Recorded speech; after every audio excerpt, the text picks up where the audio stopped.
Bush, George Bush isn't going to elevate you to a higher state of living. That's a given. We're at war, not just because we're black, although that's part of the reason, but because we're poor in America, and this is the rich man's season. You try to elevate your mind and get accused of treason. They say it's unpatriotic for a black man to be seeking a reason as to why we're still treated as second-class citizens in a supposed land of the equal, the brave and the free. I swear they ought to call this the Democratic Republic of the slave and the thief.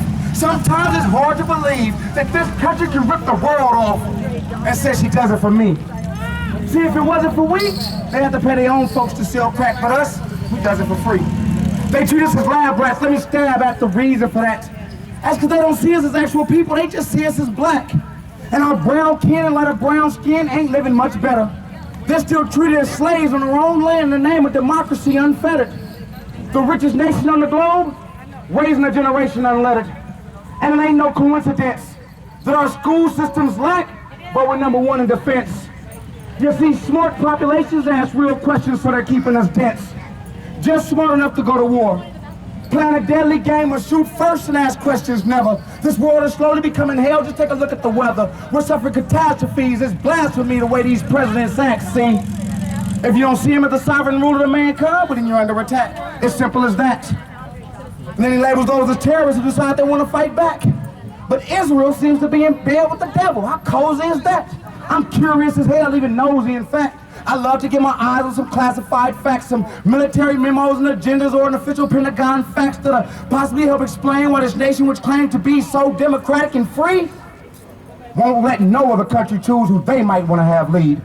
They interfere intensely, they propagate lies immensely, they start wars on foreign lands and orchestrate hostile takeovers. I'm crying foul from a cage, cause America needs an immediate makeover.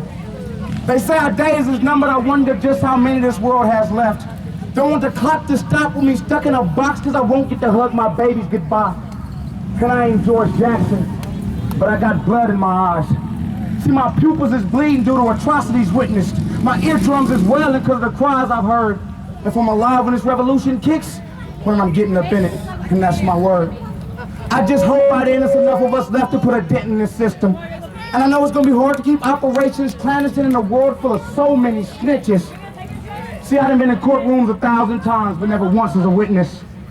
But most of my crimes was against my own kind, so I wasn't always on America's niggas to get list.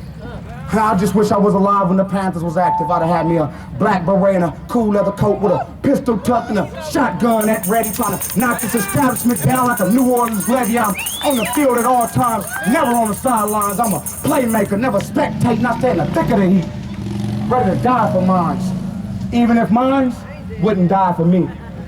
I say progress is bred through the womb of struggle, and change is only realized through conflict, so we all must hustle, cause living in a world that's supposedly free, it's a whole lot of things, but ain't none of them cheap. Pac said it costs more to be free than spending life in the pen. That's true. But it don't seem free to that cat that's never tasting freedom again. This is 2013, this is battlefield Earth. And a lot of reports from the front line say it's going from bad to worse. Sometimes I get so mad I can curse, cause I'm part of a race of people who's forgotten our worth. And I'm living in a country that seems morally cursed. That's why I'm crying foul from the belly of this American beast. Although I'm ghetto raised, I seen better days. I seen some war and some peace. I done been involved in riots both in the pen and on the streets. I done seen corruption in the White House and all over Capitol Hill. A president who's a terrorist and loves to make blood spill in the name of what he considers freedom. He'll kidnap, hijack, rob, loot, and kill. He'll exploit the people's passions and fears. He'll extort the blood of the poor, then sign a bill that gives him action at more. But I'm considered a monster for trying to survive in this game. When every time I turn around, it seems the rules get changed. 3 strikes, they say I'm out now. Attempted murder can get me life now. My people lost in the system and can't get out now. Locked in cells and can't get out now. Over 40% of the state stuck on lockdown. Now they want to reduce the numbers because they say it's unsafe for the cops now.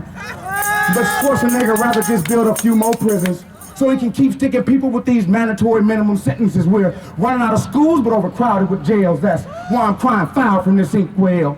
This government doesn't seem to think my people can think well. We about to make them sit up and listen.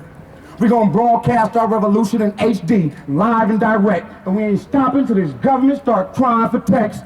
Power to the people.